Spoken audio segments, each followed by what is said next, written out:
So let me begin with a simple observation. Today, humanity has achieved extraordinary progress. We all witness that. We have powerful technologies, artificial intelligence, global connectivity. We talk about scientific breakthroughs. Yet, at the same time, we face troubling paradox. While innovation is rising, trust is declining. Across the world, we see widening inequalities. So global economic studies shows that the very small percentage of people hold wealth comparable to the vast majority of humanity. In some estimates, the wealth of just few percent of the population, I don't have to give you the number, but equals to that the remaining 90+% of the population. At the same time, the race is even for more wealth continues, more profit, more growth, more consumption. Sometimes even natural resources are not spared. So forests disappear, rivers are polluted, and ecosystems are stretched to their limits. So why is this happening, all these things? If we pause and reflect honestly, we must ask ourselves a difficult question. And that is humanity becoming more intelligent but less wise?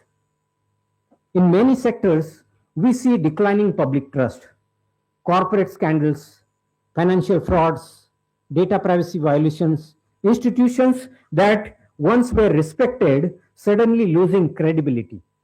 This is not merely an economic issue. I think it is the moral challenge of our era. So my own research journey began with a very simple but powerful question. Because there are so many scholars here, I would like to spell it out once again.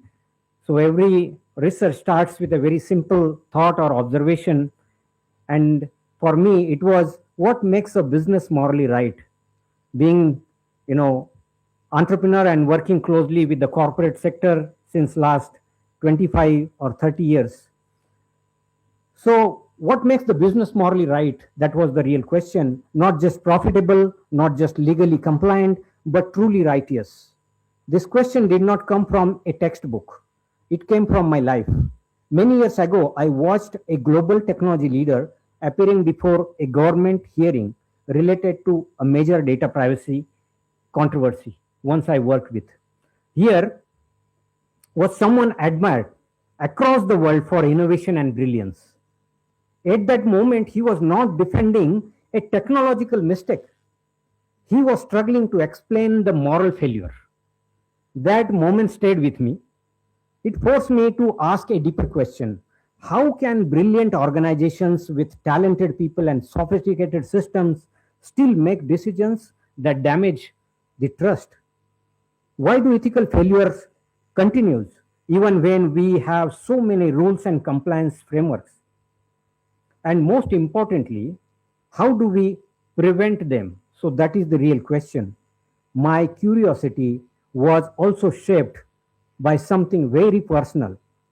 So I grew up in a family where formal education was limited, but values were strong. My parents did not have the opportunity to attend the school. I'm so glad that my teacher is here in the audience and my guru is there.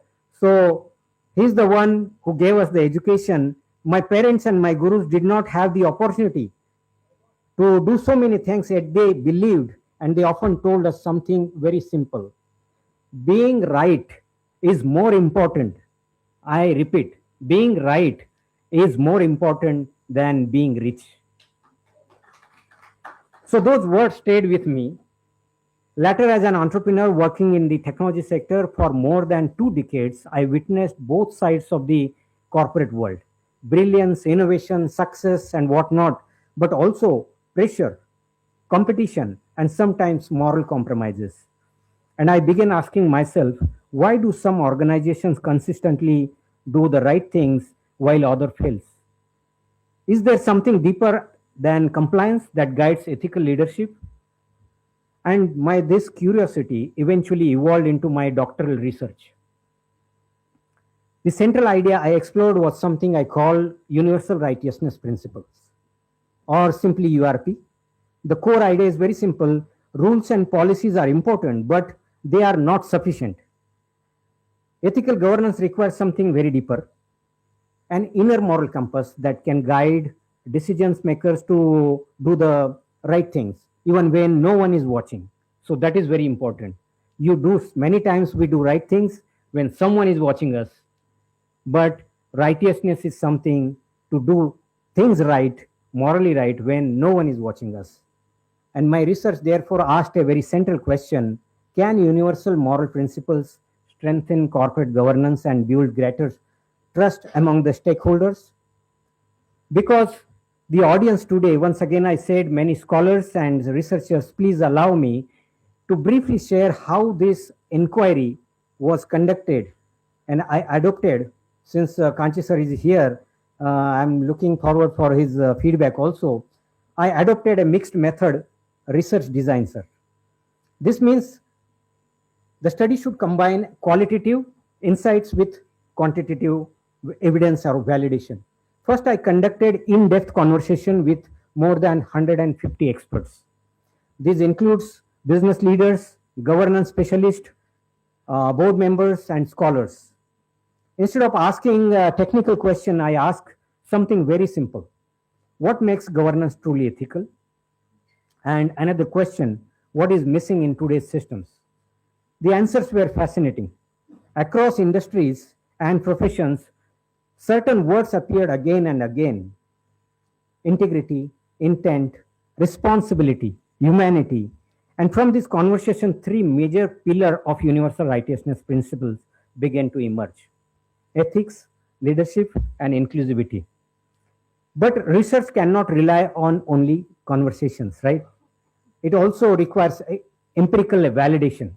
So the second phase of the study analyzed governance practices across multiple multinational organizations operating in cities such as Nasik, Pune, and Mumbai.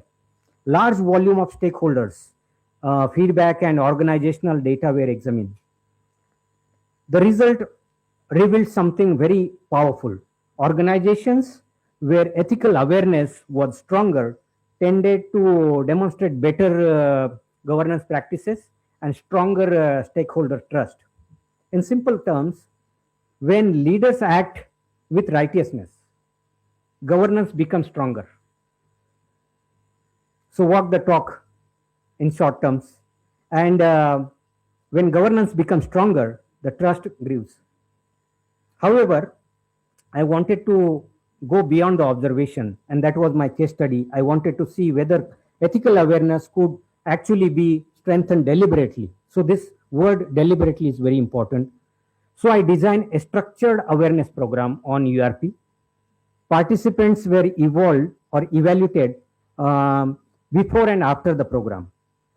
Statistics tools were used. The results showed measurable improvements in ethical awareness before and after. So this confirmed something important. Values are not merely abstract ideals.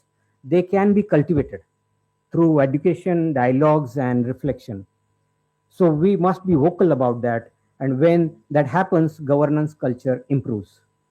Based on these insights, the research proposes the practical framework. So this is the contribution of my research, a model where corporate governance is not driven only by compliance, but anchored in righteousness.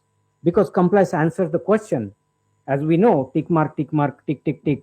So that gives you the answer, like, or ask the question, is it legal? But righteousness asks it. And this framework is now being shared with organizations, governing bodies like SEBI, educators and policymakers as a possible pathway towards more ethical and sustainable governance. So that is going to be, I'm glad to share here, that is going to be our emerging as a new Indian governance model, sir, so-called. Thank you. Interestingly, this idea is not new. Indian knowledge traditions have emphasized moral responsibility for thousands of years. So concepts such as dharma, satya, ahimsa, not just philosophical ideas, they were meant to guide everyday conduct. Our ancestors embedded these values in culture, rituals, and community life. We never realize those, but those are there. So the challenge today is not discovering new ethics. The challenge is reconnecting ancient wisdom with modern system. And why this matter today? In an age of artificial intelligence, automation, and global digital economies, technology will continue to accelerate. But if ethical thinking does not evolve at the same pace, progress may become dangerous. Innovation without ethics can create harm. Growth without responsibility can damage society. And that is why righteousness governance is not merely desirable, it is essential for the future of humanity. I would like to give a simple metaphor. So, allow me to conclude this segment particularly with this simple metaphor. Imagine an organization as a ship sailing in the ocean. Rules and policies are like sails, they help the ship to move forward. But universal righteousness principles are the compass. Without the compass, the ship may move fast, very fast, yet it can be drifted in the wrong direction. So let us look at a short video and the outcome of from this research. Yeah, third video, please. So this is actual research presentation. Those who are into research community or research domain, yes, please. Yeah. So this was my the title of my research. Very briefly, I can navigate you through this. So, yes. Okay. So this was with Pune University. You can see the title is clearly defined with independent variable, dependent variable, research area, and respondents. Again, define those ideas, the concepts, the person I was talking about, you know. So this was the moment that changed everything. And there are many, you know, we don't have to spell them out. But at the same time, there are many other people who are doing good in the business and many other domains. So the real question, central question is how to do business morally right. And so it started with a vast literature review, emerged with the three gaps, theoretical gaps, empirical gap, and again, what we can see as the contextual gap. So the third one is very important. It is empirical evidence. And then I happen to align my 7 different research objectives with the research hypothesis. So there were 4 hypotheses, 7 different objectives, and clearly the research methodologies you can see. First 2 objectives were only on framing the concepts, the variables, study variables. The last one was actually delivering the framework. So this was a complete research process. I started with the qualitative phase, as I said, interviews, then quantitative phase. Here, I happen to use the thematic analysis to create the emerging pillars. So this is quantitative phase again, with 24 different multinational companies. We don't have to go into technical details, but these are the hypothesis outcomes after lots of right methodologies or the test, statistical test I used. And then the actual case study. Let us see how it works in the industry. So this has led to us to create a startup, sir. Out of this research, we have already started a startup, and now they are engaged with a couple of industries, bunch of industries. So before, after, you can see the pattern, and I think yes, some key findings are there. So this is the framework. This is the real outcome. And there are many publications in international journals, including, there are courses also has been developed on the research. The metaphor I was talking about, I think it will come next. Of course, there are some limitations and scope for further research. This is our team we work with. Yes, and impact is